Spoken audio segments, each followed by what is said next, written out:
Hello friends, welcome to my channel study blog with Shivendra. देखिए, आज की वैकेंसी जो मैं लेकर आया हूं आप लोगों के लिए, ये खासकर अधिवक्ता लोगों के लिए है जो कि डिस्ट्रिक्ट कोर्ट में प्रैक्टिस कर रहे हैं या हाई कोर्ट में प्रैक्टिस कर रहे हैं। उन सभी अधिवक्ताओं के लिए ये एक गोल्डन अपॉर्चुनिटी है। ठीक है, इसीलिए मैंने यहां पे थंबनेल में लिखा हुआ है, आप देखेंगे, अधिवक्ताओं के लिए सुनहरा मौका। ठीक है, अब ये जो वैकेंसी है ये कहां आई है? बॉम्बे के द्वारा ये वैकेंसी निकाली गई है। ध्यान रखिएगा, इस वैकेंसी में न तो आपको प्री देना है, न ही मेंस देना है, डायरेक्ट आपका इंटरव्यू होगा। इस वीडियो में मैं आपको यह बताऊंगा कि ये वैकेंसी में आपके एक्सपीरियंस क्या मांगा गया है, क्या योग्यता होनी चाहिए, इन सभी चीजों के बारे में हम लोग इसमें बात करेंगे। इससे पहले हम क्लास के बारे में बात कर लेते हैं। यदि आप किसी भी स्टेट जुडिशरी की तैयारी कर रहे हैं और क्लास को ज्वाइन करना चाहते हैं तो आप मुझे बताए गए नंबर पर कॉल या व्हाट्सएप के माध्यम से क्लास को ज्वाइन कर सकते हैं। साथ ही साथ ये हमारा टेलीग्राम ग्रुप है शिवेंद्र लॉ स्टडी के नाम से, इसको भी आप ज्वाइन कर सकते हैं। आप देखिए, अभी हाल फिलहाल में यूपी एचजेएस की वैकेंसी आई है, तो आपको यदि एचजेएस के लिए मेजर एक्ट, माइनर एक्ट या लोकल एक्ट की क्लास ज्वाइन करनी है तो भी आप मुझे इस नंबर पर संपर्क कर सकते हैं। अभी मैंने लोकल एक्ट में पंचायत एक्ट कंप्लीट कर दिया है, UP urban planning and development act को कंप्लीट कर दिया है। अब नेक्स्ट पेपर आपका मैं पढ़ाने जा रहा हूं चकबंदी एक्ट को। तो अगर आपको क्लास ज्वाइन करनी है तो जल्द से जल्द आप क्लास को ज्वाइन करिए और अपनी पढ़ाई को स्टार्ट करिए। चलिए आइए बात करते हैं वैकेंसी के बारे में कि ये वैकेंसी आई कहां है। देखिए, ध्यान से समझिए, ये जो वैकेंसी निकाली गई है ये बीएमसी के द्वारा निकाली गई है। बीएमसी का मतलब क्या होता है आप ये समझिए। बीएमसी का मतलब ये होता है कि बृहन मुंबई म्युनिसिपल कॉर्पोरेशन के द्वारा ये वैकेंसी निकाली गई है। वैकेंसी किसके लिए है? ये जूनियर लॉयर्स के लिए ये वैकेंसी निकाली गई है। ये कब निकाली गई है, विज्ञापन कब का है ये देखेंगे आप, 16 जनवरी का ये विज्ञापन है, 16/1/2024 का ये विज्ञापन है। अब इसमें मांगा क्या गया है, अब ये समझिएगा। ये देखिए, ये वैकेंसी जो है खासकर उन सभी अधिवक्ताओं के लिए है जो प्रैक्टिस कर रहे हैं और अपने लाइफ में कुछ आगे अचीवमेंट करना चाहते हैं। उन सभी लोगों के लिए बहुत ही बढ़िया मौका है ये, इसलिए आप ध्यान से समझिएगा। टोटल जो वैकेंसी है, टोटल वैकेंसी 75 निकाली गई है। एक बहुत ही बड़ा नंबर है ये आप लोगों के लिए। ठीक है, चलिए बात करते हैं कैसे क्या चीजें हैं। देखिए, पैनल बात करें, पैनल ए में यह कहा गया है कि यदि आप हाई कोर्ट में प्रैक्टिस कर रहे हैं, ठीक है, और आपको हाई कोर्ट में प्रैक्टिस करते हुए 5 साल हो गए हैं तो आप इसके लिए अप्लाई कर सकते हैं। वैकेंसी कितनी है? 25 वैकेंसी है। ये किसमें मैंने बात किया? जो पैनल ए है इसमें 25 वैकेंसी है। क्लियर? अब बी की बात कर लेते हैं। यदि आप डिस्ट्रिक्ट कोर्ट में प्रैक्टिस कर रहे हैं और प्रैक्टिस करते हुए 5 साल व्यतीत हो गए हैं आपके, तो आपके लिए आप भी इस फॉर्म को अप्लाई कर सकते हैं, इस वैकेंसी के लिए अप्लाई कर सकते हैं। टोटल वैकेंसी यहां कितना है? 25 वैकेंसी यहां भी बताई गई है। अब पैनल सी की बात कर लेते हैं, ये बी हो गया। अब सी की बात कर लेते हैं। यदि आप मेट्रोपॉलिटन मजिस्ट्रेट कोर्ट्स में प्रैक्टिस कर रहे हैं और प्रैक्टिस करते हुए 3 साल आपके बीत चुके हैं तो आप भी क्या कर सकते हैं, इस एप्लीकेशन के लिए अप्लाई कर सकते हैं। यहां पे कितना आपकी वैकेंसी निकाली गई है? यहां भी 25 वैकेंसी निकाली गई है। अब टोटल हम बात कर ले, 25 टोटल कितना हो गया? 75 वैकेंसी यहां पे निकाली गई है, ये ध्यान रखिएगा। ठीक है, 75 कम नहीं होती है, बहुत ज्यादा है 75। ठीक है, अब हम आगे बढ़ते हैं कि क्या चीजें और मांगी गई हैं आपसे। देखिए, यदि हम एलिजिबिलिटी की बात करें, देखिए यहां पे एलिजिबिलिटी लिखा गया है, तो एलिजिबिलिटी की बात करें तो फर्स्ट नंबर में यह कहा गया है कि आपके पास लॉ की डिग्री होनी चाहिए, चाहे आपने 3 साल का किया हो, चाहे आपने 5 साल का लॉ किया हो। ठीक है, फर्स्ट हो गया। सेकेंड चीज आपसे यह मांगा गया है, एनरोलमेंट सर्टिफिकेट होना चाहिए जो कि बार काउंसिल के द्वारा इशू किया गया है। ठीक है, दूसरी हो गई। अब तीसरी चीज यह मांगी गई है कि आपके पास सीओपी होना चाहिए। ठीक है, ये 3 चीजें आपके पास होनी चाहिए। और ये तीनों ही चीजें आपको इस फॉर्म के साथ लगाना होगा। इसका जो प्रारूप होगा, जो फॉर्म का होगा, ये 10 से 13 तक बताया गया है। प्रारूप कौन सा होगा अभी मैं आपको दिखाता हूं। देखिए यहां पे जब आप 10 नंबर पे जाएंगे, यहां से स्टार्ट हो जाएगा।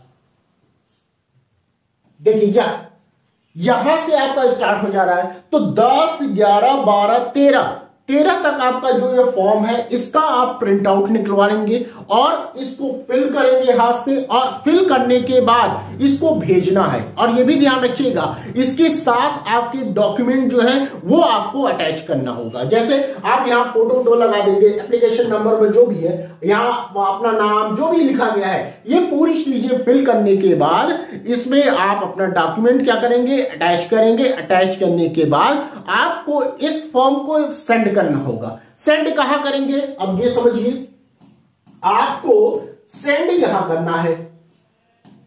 देखिए फर्स्ट यहां पे लिखा गया है आपका,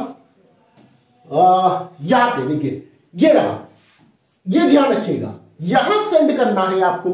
क्या लिखा गया, law officer, legal department, 3rd floor, Brihan Mumbai, municipal corporation, महापालिका मार्ग, फोर्ट, मुंबई 400001। मतलब यहां से लेकर यहां तक ये जो एड्रेस है यहीं पर आपको सेंड करना है। क्लियर।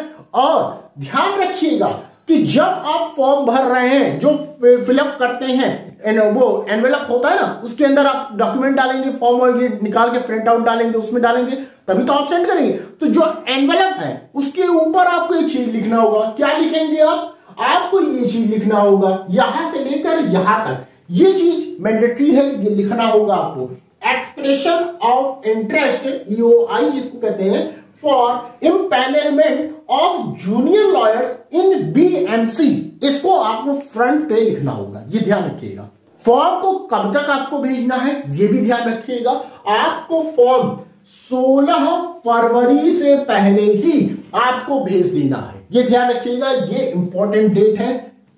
पहले ही जितना जल्दी हो सके आप इस फॉर्म को फिल कर दीजिए। 16 तारीख का वेट मत करिएगा, क्योंकि यहां पहुंचने में भी थोड़ा टाइम लगता है, तो इसलिए आप पहले ही इस फॉर्म को फिल करके सेंड कर दीजिएगा। अब देखिए इसमें जो आपसे योग्यता में और जो चीजें मांगी गई हैं वो ध्यान रखिएगा। यदि हम पैनल A की बात कर लें और पैनल B की बात कर लें, तो यहां पे यह कहा गया है कि 7 केसेस आपके पास इंडिपेंडेंटली होने चाहिए। ठीक है, ए की बात कर लें पैनल या बी की बात कर लें, चाहे हाई कोर्ट में आप प्रैक्टिस कर रहे हो चाहे डिस्ट्रिक्ट कोर्ट में प्रैक्टिस कर रहे हो, दोनों ही अवस्थाओं में आपके पास 7 केसेस इंडिपेंडेंटली होनी चाहिए। सिलेक्शन प्रोसेस क्या होगा मैंने आपको अभी बता दिया कि प्री और मेंस होना नहीं है, डायरेक्ट आपका इंटरव्यू होगा। ठीक है, अब जो ये नोटिफिकेशन है, नोटिफिकेशन आपको मिलेगा कहां पे, तो आपको नोटिफिकेशन प्राप्त करने के लिए यहां पे जाना होगा। देखिए लिखा गया है